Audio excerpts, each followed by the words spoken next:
Welcome back to Going Green, and thank you so much for watching another one of our videos. Don't forget to subscribe to our channel if you haven't done so already so that you don't miss any of our future videos. Click that little bell if you want like this video at the end if you actually like it. There's that thumbs up. Yeah. If you're new to this channel and you want to participate in all 10 of our challenges, go ahead and go to the description below and we've linked our first challenge there.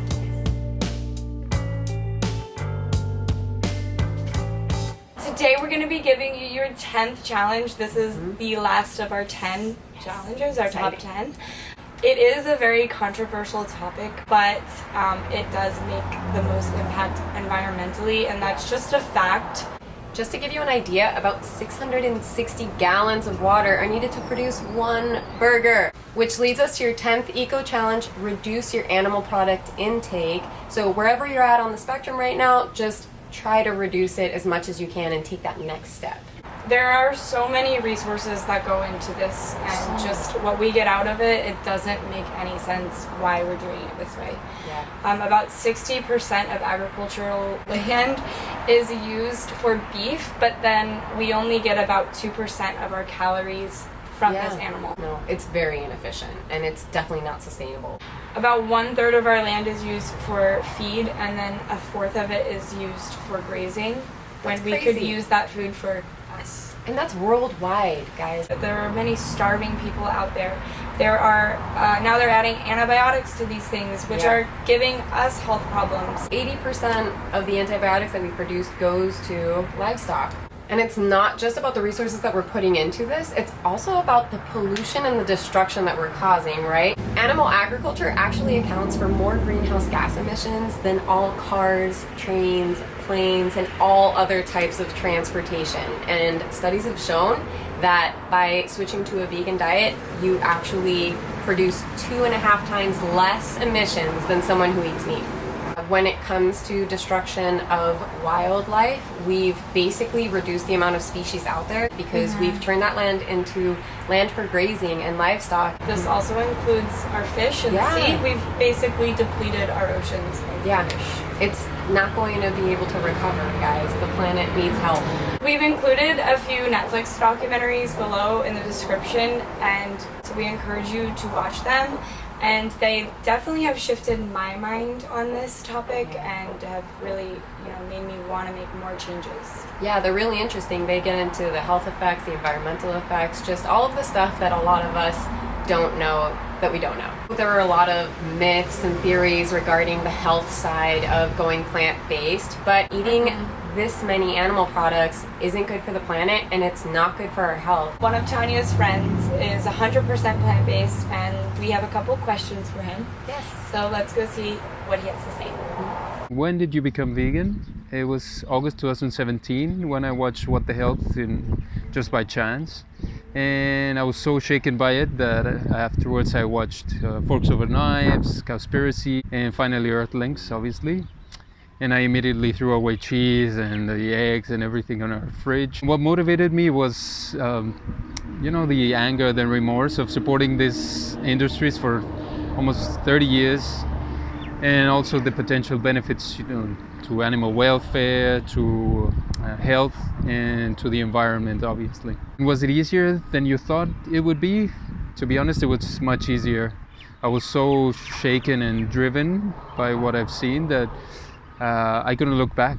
Plus, most of the destinations where I go for work are pretty vegan friendly, and so I love exploring all these restaurants and health shops and whatnot. My favorite dishes nowadays are acai bowls, tofu scrambled, and vegan ramen. And I would like to wrap this up by encouraging everyone to do your research on protein. It is one of the biggest lies we've been ever told. You don't need as much protein. Plants do have protein, plants create protein. And it's just a way to make us overconsume all these products that are bad for your health, bad for the environment, bad for your wallet, and of course bad for the animals. Thanks, guys. Amanda and I are about to head over to a local vegan restaurant. Yes, I'm so excited. We're I've hungry. never been there, so we're gonna get some food and show you guys what we get. This is jackfruit fried chicken, and I am pretty excited to eat it. Let's see how it tastes. It's so good. While we're here eating our delicious food, we were thinking we could talk to you guys about our journey so far. About a year ago, I made a decision to only, when I'm grocery shopping at least, to not buy any animal or dairy products. And it's been a really great experience. I've saved a lot of money, and I'm buying like my chickpeas and my rice in bulk, so I'm not using the plastic. And I feel like I can eat as much as I want of it, so that's pretty cool. But for me, I haven't gotten to like the social aspect, so I'm still working towards that. Have you always been plant-based? I grew up in Mexico, so you can imagine it is definitely not the most plant-based friendly place. So I actually started this process about 4.5 years ago now, and it started out with me being pescatarian. I just went eliminating things out of my diet. One, I learned how to cook the meals that make me feel good, you know. Right. You have to learn what works for you and what doesn't. For me, it was quite easy in the sense that I never picked up another animal part, like terrestrial animal part, because I really felt really bad for what they go through. So I decided that, you know, I wanted to do this from one day to the next. Most everyone that knows me now knows that I eat plant-based. When we go out, I'm able to find something on the menu, and if it does have butter, I just ask for them to cook it without butter, you know, so there's always something there. The great place to start is trying to do like meatless, you know, certain days of the week, or not bringing it into your home, and that way when you're out and about, that's when you can eat whatever you want, but you can keep it at home to not consuming animal products like Amanda does, and that already significantly reduces your environmental impact, guys. So that's a place to start. Yeah, and even switching up a snack. Great snacks are, you know, chips and hummus, or carrots and hummus and salsa, or mixed nuts. I love my mixed nuts, and I can buy them in bulk without a plastic bag, and it just any sort of veggies that you can have cooked as well. Make it easy on yourself. Fruit, you know, I always have that cut in my fridge. So really just start looking for ways of switching out your snacks and your meals. For your advanced challenge, we're gonna encourage you guys to go dairy-free. There are so many hormones that are not good for us in a lot of dairy. If you are a big foodie, which is your key word, we've linked some plant-based Instagram accounts below, and they make some mouth-watering meals. Okay guys, that wraps up this video. Thank you so much for watching and for supporting our channel. And if you have any questions, comments, go ahead and do that below. Please do. Bye guys. Bye guys.